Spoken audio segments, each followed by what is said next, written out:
Evelyn's heel sank into black sludge as Adrian watched for the first flicker of disgust. The Hawthorne works crouched behind a rusted chain-link fence, its brick walls stained with soot and its windows filmed with gray dust. Inside, fluorescent tubes buzzed above warped concrete. The air tasted of hot metal, old oil, and rain leaking through a corrugated roof patched with mismatched sheets of tin. "This is the facility review I mentioned," Adrian said, holding the swollen door open. His charcoal coat looked almost black beneath the sickly light. "Hawthorne will probably close by the end of the quarter. I need to inspect it before the board decides." Evelyn stepped past him, drawing her ivory coat away from a grease-darkened railing. "And you needed me here because I thought you should see every corner of the business." His answer came smoothly, but not quickly enough. She looked at the spotless cuffs beneath his coat, then at the two black SUVs idling beyond the fence. Adrian had dismissed his driver before opening her door himself. He had also removed the platinum watch he wore even while sleeping on overnight flights. Yet a pale line remained around his wrist, as clean and deliberate as a stage mark. Nothing about the visit was casual. 3 weeks earlier, Malcolm Vale's succession announcement had placed Adrian one board vote away from inheriting control of the family empire. Since then, strangers had begun photographing Evelyn outside restaurants, and society columns had measured her affection in dollars. Adrian never repeated their words. He did not have to. They had followed him here. "Careful," he said as water struck a dented bucket with slow metallic pings. Evelyn moved around it without taking his offered hand. Beyond a mesh partition, machines groaned in uneven rhythms. Workers in faded navy coveralls glanced toward her diamond ring, then quickly returned to their stations. Adrian studied each glance she gave the cracked ceiling, the taped electrical housings, the portable heaters trembling near the wall. He was waiting for a verdict. Evelyn felt it with the same certainty with which she read stress fractures in steel. Near the entrance stood a folding table dressed with bottled water, fresh coffee, and white linen napkins, absurdly pristine amid the grime. 2 paper cups had been placed side by side. One carried her name in Adrian's handwriting. The other cup was blank. She touched neither. "How long has the roof leaked?" she asked. Adrian's gaze shifted toward the ceiling. "I'm not sure. You brought inspection files." "In the car. But no maintenance records." A belt squealed somewhere in the building, sharp enough to cut through the machinery's low thunder. Adrian's jaw tightened. "You notice everything." Evelyn ran one finger along the folding table. It came away clean. Every surface around it wore months of dust. This one had been installed that morning. She lifted her eyes to him, and for half a second the polished air disappeared. Beneath the composure stood a man braced for disappointment, using rusted walls to ask a question he lacked the courage to speak. Would she remain if the limousines, penthouses, and Vale name vanished? Evelyn could have exposed him with one sentence. Instead, she wiped the dust from her fingertip onto the white napkin and folded it precisely over the stain. "Then show me the whole place," she said. Relief moved through his shoulders before he caught it. He turned toward the marked visitor route, where fresh yellow arrows led past the least damaged equipment. Evelyn did not follow. From deeper inside the workshop came a muffled cough, the scrape of a metal stool, and a supervisor's clipped voice ordering someone back to work. She walked toward the sound. Behind her, Adrian stopped beside the first yellow arrow. His test had begun exactly as planned. Evelyn had already stepped outside it. A wrench struck concrete somewhere beyond the partition, followed by a cough swallow beneath the hydraulic presses. The air was hotter there, dense with burnt oil and wet insulation, and rain tapped through a split in the corrugated roof into a dented steel bucket. Evelyn passed the last yellow arrow without looking back. Adrian followed, his polished shoes grinding through metal filings his prepared route had carefully avoided. At workstation 14, a gray-haired machinist sat crookedly on a stool, one hand clamped around his forearm. Blood had darkened the edge of his canvas glove. A supervisor in a spotless blue vest stood over him, tapping a clipboard against his thigh. "Brakes over, Walter. That housing ships today." The older man reached for the machine lever. Evelyn caught his wrist before he could pull it. Walter Keene, his lined face lifted. You remembered? You rebuilt the West Press after the flood. She eased the glove away, revealing a shallow but dirty cut beneath it. And you're not touching another control with this hand. She looked across the aisle. Denise, where's the first aid cabinet? A woman beside the drill press blinked at hearing her name, then pointed toward a wall locker half hidden behind stacked crates. Empty, the supervisor said. Supply order comes Friday. Evelyn's gaze moved to Adrian for less than a second. Friday was 4 days away. Clean water, she said. Gauze if anyone has it. And shut down 14. The supervisor gave a dry laugh. Visitors don't shut down my floor. Then consider me an engineer. Evelyn pressed a folded shop towel above Walter's wound and guided his arm higher. Luis, kill the power at the local disconnect. Denise, bring that chair into the light. The workers moved before the supervisor could stop them. A switch snapped. The machine's growl wound down, leaving an unfamiliar pocket of silence. Even the rain sounded louder. Adrian glanced at his watch. A Vale Communications team was waiting beyond the refurbished assembly bay, along with catered coffee and workers selected to praise the company. Every minute Evelyn remained here stripped another piece from the performance. The cut may need stitches, Adrian said, stepping closer. I'll have a car take him. Not until we know he's steady. Evelyn rinsed the wound with bottled water from Adrian's untouched hospitality basket. Cold droplets ran over Walter's scarred knuckles and fell pink against the floor. She wrapped the gauze firmly, checking his fingertips for color, then loosened it half a turn. Any dizziness? Numbness? Walter shook his head, though his mouth tightened. I reported the guard rattling last week, he murmured. The supervisor's clipboard stopped tapping. Evelyn did not chase the admission. Not yet. Instead, she crouched until she and Walter were eye level. You going to urgent care? You're not driving yourself. Around them, workers have begun removing ear protection. Faces appear between presses, oil-streaked and watchful. Evelyn recognized more of them from maintenance logs Adrian had assumed she would never read. Mara, please bring his coat. Thomas, lock out this station and write the time on the tag. Each name changed the room. Back straightened, eyes lifted. These people had expected another Vale inspection conducted from behind clean glass. Instead, Adrian's fiancée knelt on cold concrete with machine grease on her cream sleeve. Adrian took off his jacket and folded it beneath Walter's injured arm. It was a small action, late but deliberate. Evelyn met his eyes as she secured the final strip of tape. The question he had brought her here to answer now looked embarrassingly narrow. The supervisor stepped into the silence. Mr. Vale, we're losing production over a scratch, and your guest is giving orders she has no authority to give. Walter's shoulders drew inward. Evelyn rose slowly, grease darkening her palm, while Adrian stood between the stop machine and the yellow route he could no longer restore. The supervisor turned his clipboard toward him like a demand. Who runs this floor, you or her? Adrian looked at Evelyn. Every worker waited for his answer. The fluorescent tubes buzzed above the silent production floor, bleaching every face beneath them. Rainwater struck the steel bucket near Walter's boots with slow, hollow notes, while the stopped presses released waves of heat and the bitter smell of scorched lubricant. The supervisor's clipboard remained pointed toward Adrian like a weapon. Adrian opened his mouth, but the man mistook the pause for permission. This is exactly what happens when outsiders interfere, he said. His gaze slid over the grease on Evelyn's cream sleeve, then settled on the diamond at her hand. A gold-digging bride visits one dirty factory and suddenly thinks she runs it. No one moved. Somewhere near the loading bay, a loose sheet of roofing shuddered in the wind. Walter lowered his injured arm, trying to rise from Adrian's folded jacket. Sir, I can finish the shift. You won't finish anything, the supervisor snapped. He tore a pink form from beneath his production sheets and pressed it against Walter's chest. You abandoned your station and stopped the line. Clear your locker. You're fired. Walter stared at the paper.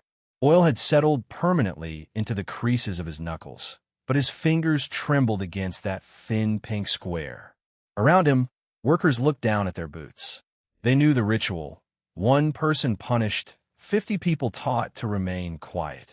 Evelyn crossed the floor before Adrian could answer. Her heels clicked once, twice, then stopped at the supervisor's metal desk. She did not reach for the termination form. Instead, she touched the engagement ring Adrian had placed on her finger beneath warm restaurant lights 6 months earlier. The diamond resisted at her knuckle. A faint scrape of metal against skin cut through the hum of the lamps. Adrian's expression changed when the ring came free. "Evelyn," she said on the clipboard. Diamond against aluminum. A small, clean sound. The supervisor's smile vanished. "You wanted to know who runs this floor," she said, looking at Adrian rather than the man beside him. "Fear does." Adrian glanced toward Walter, then across the bowed heads lining the machines. The yellow arrows prepared for their tour looked obscene now. Bright paint guiding 2 privileged visitors through damage everyone else had been ordered to endure. "This wasn't supposed to happen," he said quietly. "That is the problem." Evelyn's voice never rose. She placed 2 grease-marked fingers on the termination form and pushed it back across the desk. "You brought me here to see what I would tolerate. Now you know." Cold rain misted through a crack in the wall and darkened the concrete between them. Adrian looked at the ring, but she kept her hand flat beside it.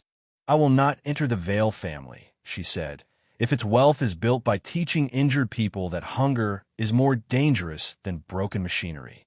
The workers slowly lifted their eyes. Walter crumpled the edge of the pink form, but did not tear it. Adrian stepped toward Evelyn. "Give me a chance to fix this." "Not for me." She nodded toward the silent line. "For them." The supervisor reached for the ring, as if removing it might restore the old order. Adrian's hand came down over the clipboard first.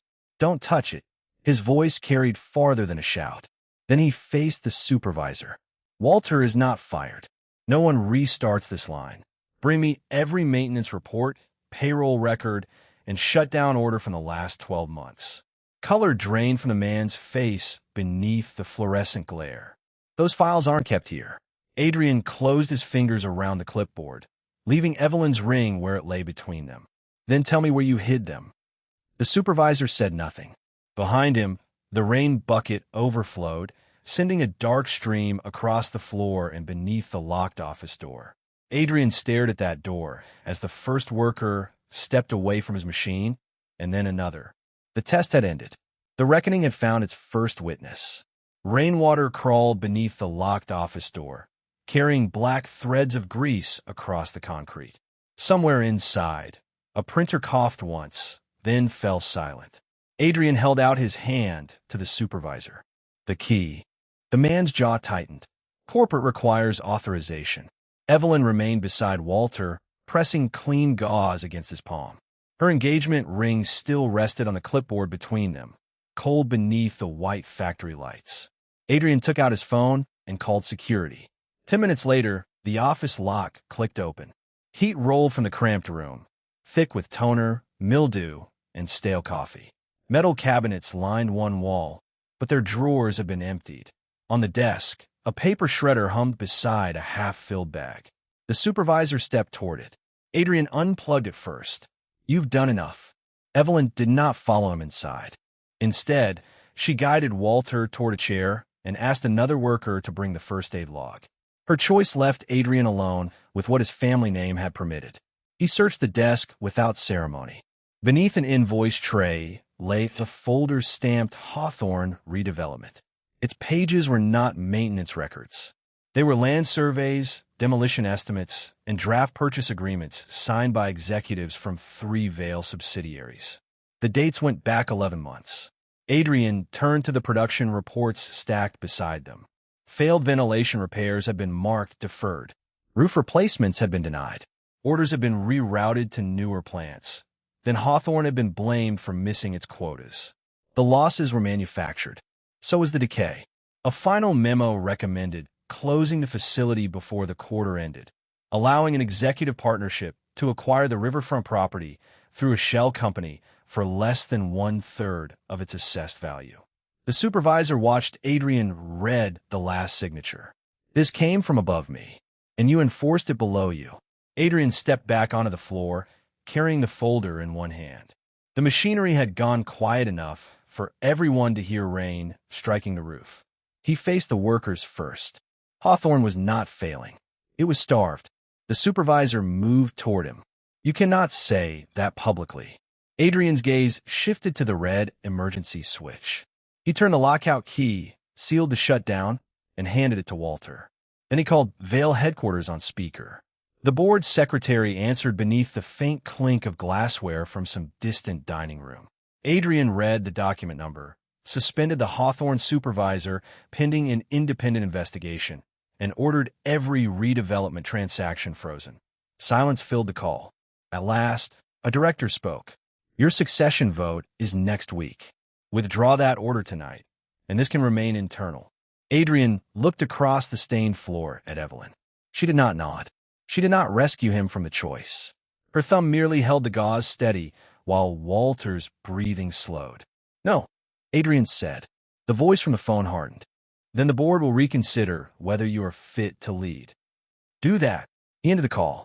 Almost immediately, his screen lit with alerts. Emergency board session, proxy review, succession recommendation suspended. The inheritance he had used to measure Evelyn was now being pulled beyond his reach. Adrian placed the phone beside her ring and ordered security to escort the supervisor from the property. The man tore off his badge and dropped it onto the concrete. Its plastic edge cracked. When the doors closed behind him, the workers did not cheer. They stared at the dead machines, the leaking roof, and the folder that proved the truth without providing tomorrow's paychecks. Evelyn removed the blood-spotted gauze from Walter's hand and replaced it with a clean bandage. Stopping the theft keeps them from losing the land, she said quietly. It doesn't save their jobs. Adrian looked toward the production line, then at the succession notice glowing on his phone. Before midnight, the board would demand a plan, or use Hawthorne silence to bury them both. The fluorescent lights buzzed above the silent assembly line, washing the steel frames in a sickly white glare. Warm rain clicked against the broken roof, and the factory smelled of wet concrete, old lubricant, and cooling metal. Evelyn crossed to a drafting table, swept aside a stack of shutdown notices, and unrolled a stained production schematic. Adrian approached with his phone, still glowing in his hand. Tell me what you need, he said. Funding. Consultants. My name on the proposal. Her pencil stopped above the paper. Nothing from you. Around them, work boots shifted against the concrete. Evelyn removed her tailored jacket, folded it over a chair, and rolled her sleeves above her elbows. Then she asked Walter for the last 6 months of production logs. He studied the fresh bandage around his palm before nodding toward a dented cabinet. Those numbers were written for the board, he warned. Then give me the numbers written by the machines. Within minutes, grease-smudged notebooks covered the table.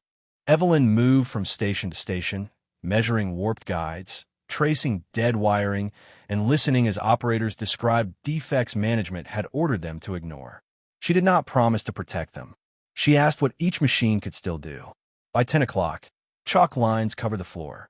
By 11, the workers had gathered around a new layout drawn across 3 sheets of brown packing paper. Evelyn tapped the first section with a steel ruler. Hawthorne could abandon its failing bulk contract, restore one safe line, and produce precision housings for regional water systems. The conversion required 72 hours. No executive bonuses. No hidden labor cuts. Every repair cost, purchase order, an hour of overtime would be posted beside the time clock. A machinist near the back folded his arms. And when Vale changes its mind? Evelyn slid her engagement ring from the edge of Adrian's phone and placed it inside her pocket, not on her finger. You won't stay because I may marry him, she said. You'll stay only if this plan deserves your labor. Adrian's jaw tightened, but he remained silent. This choice had to be hers.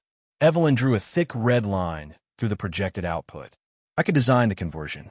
I can certify the tolerances. But I cannot run this floor without the people who know where it groans before it breaks.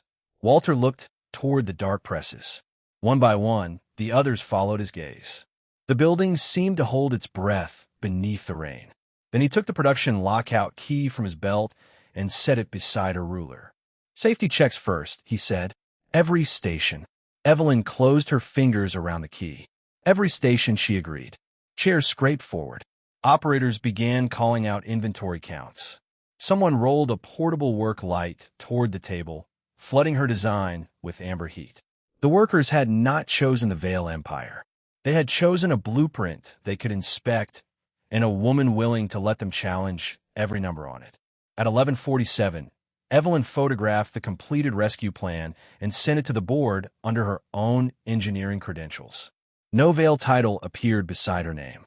The reply arrived less than a minute later. 72 hours to produce a certified first unit, or Hawthorne would close permanently. Across the factory, the emergency clock began counting down. Adrian read the message over her shoulder. Evelyn handed Walter the lockout key, lifted her ruler, and pointed toward the first machine. Open nothing until you say it's safe. The old worker turned the key in his bandaged hand. Then we'd better start with what they let rot. Hot metal ticked beneath the portable work lights as Hawthorne cooled into midnight. The air smelled of cutting oil, wet concrete, and coffee burned black on a forgotten warmer. At the first machine, Walter ran his bandaged hand along a corroded guard while Evelyn measured the warped mounting plate. We can rebuild this, she said, marking the steel with blue chalk. But not while people are wondering whether Friday's paycheck still exists. Adrian stepped away from the line. Until then, his offers had carried the weight of the Vale name, money, consultants, influence. Evelyn had refused all three. This time, he made no offer. He called his broker. The portable light sharpened the tired planes of his face as he authorized the sale of his personal Vale shares, enough to cover every Hawthorne paycheck and replace the failed ventilation, emergency stops, and machine guards. The broker's warning crackled through the speaker. Selling during a board dispute would trigger the succession clause. Adrian's voting position would be suspended, and his path to the empire would pass temporarily to the board. Execute it, he said. A confirmation tone sounded. Short. Final.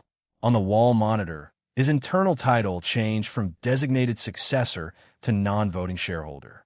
Adrian placed the payment confirmation beside Walter's production log, not in Evelyn's hand. Payroll clears by morning.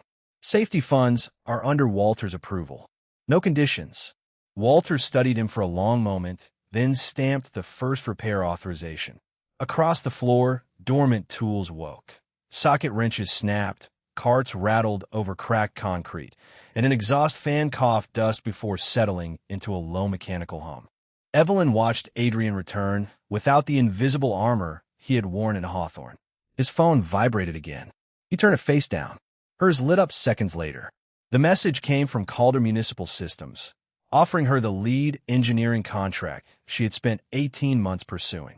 The signature deadline was 1 a.m. Acceptance meant leaving Hawthorne before dawn for a 6-week commissioning project in Seattle.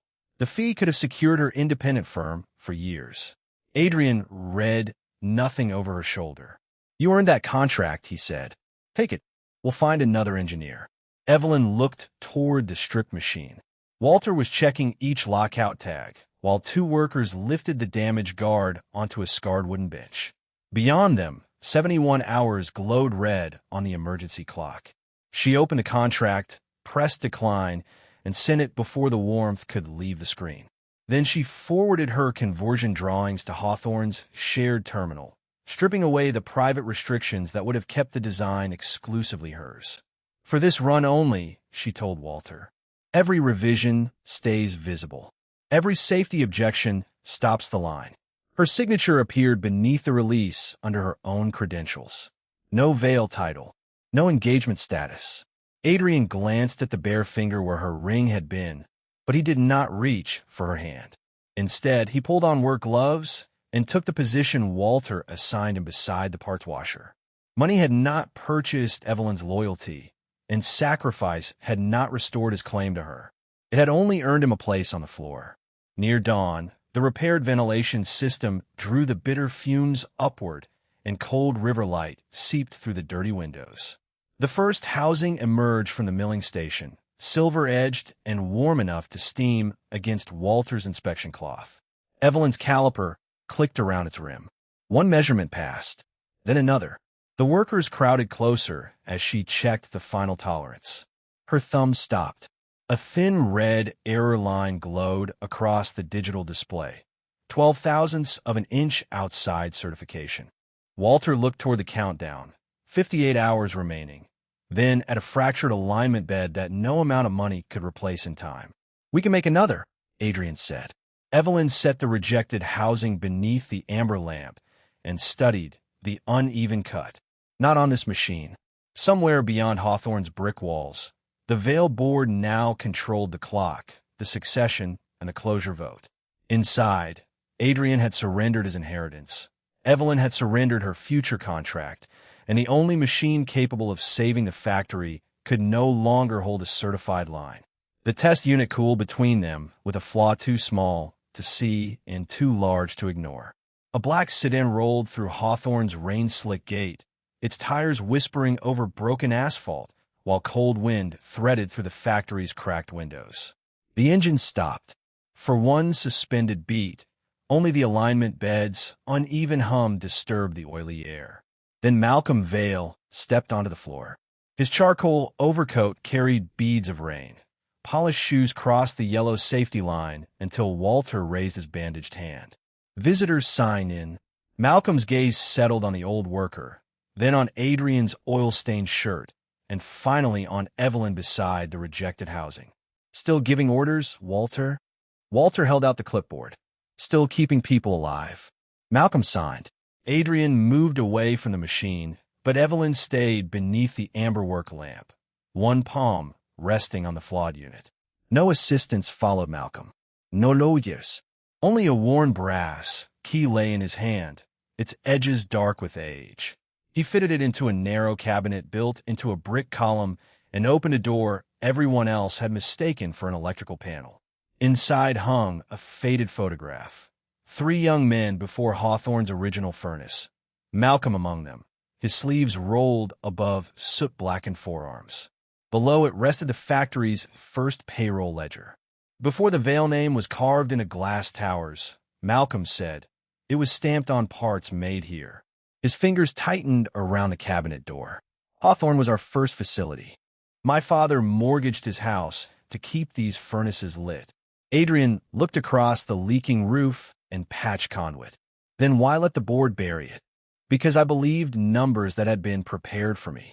Malcolm removed a slim file from inside his coat and placed it beside Evelyn's calipers. Paper struck steel with a dry slap. On top was a months-old engineering report documenting falsified maintenance logs, manipulated orders, and the exact alignment fracture now stopping production. Adrian reached for it, then froze at the signature line. No name, just an encrypted professional registration number. Malcolm turned the final page toward Evelyn. "You can stop pretending I don't know." Rain rattled harder against the corrugated roof. Evelyn drew a slow breath, removed her safety glasses, and took a folded certification card from her wallet. She placed it beside the number. They matched. Adrian's eyes lifted to hers. "You sent this 4 months ago." Her voice remained level, though her thumb pressed a white crescent into the card's edge. "Before you brought me here." Malcolm tapped the report. "She warned my audit office that Hawthorne was being destroyed deliberately. She refused payment and asked that the evidence go directly to the workers." His attention shifted to Adrian. She also knew what an investigation could expose. Evelyn looked toward the dark windows, where their reflections hovered over the rain. "My second marriage ended inside a company that punished people for reporting unsafe work. The settlement included a confidentiality clause. Sending that report risked reopening the case, my license, and every client who trusted my discretion." Adrian's jaw tightened. "And you said nothing to me. You were about to inherit the empire named in it." She slid the report toward him. "I needed to know what you would do before you knew I was watching." The words landed without heat. That made them heavier. Adrian had brought her to Hawthorne, believing the test belonged to him. Now his abandoned shares, the frozen land deal, and the grease ground into his cuffs stood as answers to a question she had asked months earlier. Malcolm studied them both, his expression stripped of its boardroom certainty. Then he opened the ledger to its first page and laid it beside Evelyn's failed unit. "Your report brought me here," he said. "Your design may decide whether there is anything left to save." From his coat came a sealed envelope bearing the Vale crest. He placed it between Evelyn and Adrian. "But before that machine runs again, we discuss what your silence is worth." The envelope's wax seal cracked beneath Malcolm's thumb, sharp as a snapped fuse in the humming factory. Cold fluorescent light glazed the steel table. Nearby, hot cutting oil and scorched metal hung in the air. He unfolded a cream-colored document and turned it toward Evelyn. Her name appeared above a title embossed in black. Executive Vice President, Industrial Renewal. Full authority over Hawthorne, Malcolm said. A seat on the Vale Executive Committee. Your own budget, your own division, and enough resources to protect every worker here. The ventilation fans groaned overhead.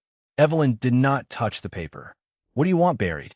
Malcolm's cuff brushed the failed precision housing as he placed a second page beside the offer. "Your report stays confidential.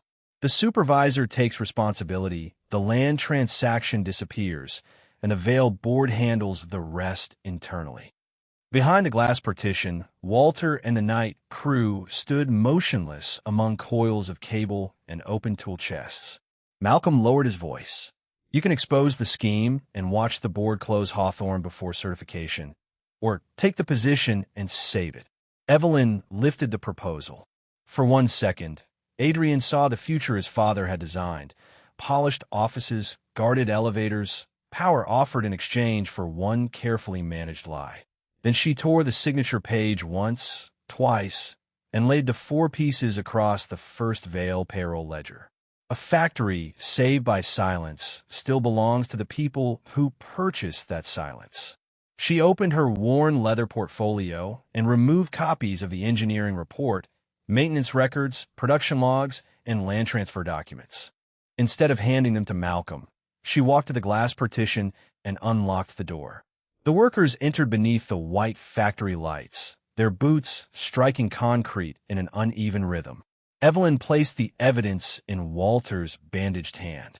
"These records concern your jobs, your safety, and your work. They belong with you." Walter examined the first page, then passed it to the machinist beside him. Paper moved from oil-darkened fingers to calloused palms until Malcolm's private leverage had become common knowledge on the factory floor. His jaw tightened. "You have just surrendered the only protection I could guarantee." "No," Evelyn said. "I surrendered your permission." Malcolm reached into his coat and withdrew a compact proxy terminal bearing the Vale crest. Its screen cast a blue rectangle across the ledger. "An emergency board motion is already open. Public disclosure triggers immediate closure pending liability review. Adrian no longer owns enough shares to matter." A soft electronic tone sounded. One remaining proxy vote blinked beside Adrian's name, retained under the succession clause for matters involving disposal of an original Vale asset. Malcolm set the terminal before his son. "Vote with the board, and your succession rights can still be restored." Adrian looked at the torn proposal, then at Evelyn. Her engagement ring was absent. A pale line remained around her finger. This time, he offered neither reassurance nor promise. He stepped to her side, pressed his grease-stained thumb to the screen, and selected reject. The terminal chimed. Malcolm's motion failed. In the same instant, Adrian's restoration clause turned gray and locked permanently. Malcolm stared at the screen, his hand suspended above the first payroll ledger. Around him, workers kept passing the evidence from one person to the next. The billionaire who had entered Hawthorne carrying the price of silence now stood inside a factory he could no longer close alone. Then a red warning lamp ignited over the damaged alignment machine. 57 hours remained. The corruption was no longer secret, and Hawthorne still had no certified unit. Walter placed the production lockout key on the steel table between Evelyn and Malcolm. "Now," he said, "let's see who came here to save the factory, and who only came to own it." The red warning lamp washed the steel table in pulses while rain rattled against Hawthorne's patched roof. Beneath it, the lockout key lay between Walter's oil-darkened fingers, Evelyn's torn executive offer, and Malcolm's immaculate cuff. "The machine stays dead until I'm satisfied," Walter said. Evelyn studied the fractured alignment bed, then looked at the workers gathered under the cold fluorescent lights. No hidden report could repair cast iron. No family fortune could certify a defective part. She took her engagement ring from her pocket, the same ring she had removed when Hawthorne's supervisor called her a gold digger, and placed it beside the key. No more tests conducted in secret. Adrian's jaw tightened. She faced him, not Malcolm. "You brought me here to see whether I could live without your money. Now I need to know whether you can work without its protection." Adrian removed his tailored jacket, folded it over a rusted railing, and stepped toward Walter. "Tell me where you need me." Walter closed Adrian's hand around the key, but did not release it. "Safety authority stays with the floor." Agreed. Only then did Walter let go. The lock clicked. Instead of restarting the damaged machine, Evelyn spread her inspectable blueprint across the scarred workbench. Her finger traced a slower process using Hawthorne's older manual mill, a heat-shrink fit, and 3 separate measurements witnessed by the workers. It would cost them speed, but not safety. Steam hissed from a ceiling pipe. Hot metal scented the air as Adrian worked the ordinary floor assignment Walter gave him, hauling fixtures and cleaning 40 years of grit from the backup mill's rails. Malcolm remained near the first payroll ledger, silent while the billionaire's son took instructions from men his board had treated as numbers. Hours later, the new housing emerged beneath amber task lights, warm enough to blur the air above it. Evelyn did not touch the gauge. She handed it to Walter. His thumb turned the micrometer once. Twice. The factory held its breath beneath the low hum of ventilation. "Within tolerance," he said. The first sound was not applause. It was the clean electronic chirp of the independent inspector's scanner. Green light swept across the serial number. Certified appeared on the tablet with 19 hours remaining. Then Hawthorne erupted. Gloves struck steel. Someone laughed into both hands. Adrian leaned against the mill, grease across his cheek, while Evelyn's ring remained untouched on the table. Malcolm approached her through the noise and placed the original payroll ledger beside the certified unit. "Hawthorne will reopen under worker-controlled operating authority," he said. "Walter keeps the lockout key. Your safety plan becomes binding across every Vale facility." He glanced at Adrian. "And there will be no succession clause to restore." Adrian's answer came without hesitation. "Good." Evelyn picked up the ring, but she did not offer it back. Adrian stepped closer, stopping beyond arm's reach. "I failed you before we entered this building." "Yes," she said, "and money didn't repair it." No, his eyes moved toward the workers surrounding the certified housing. "They taught me what might." Evelyn held the ring between them. "If I wear this again, it won't mean I passed your test." Adrian opened his palm, but did not reach for it. "It will mean I spend the rest of my life passing yours, with nothing hidden." She set the ring in his grease-stained hand. Then, deliberately, she extended her own. As dawn poured through the broken windows, Adrian slid it onto her finger. Not as the heir who had tested a fiancée in a dying factory, but as the man who had surrendered an empire and finally earned the right to stand beside her.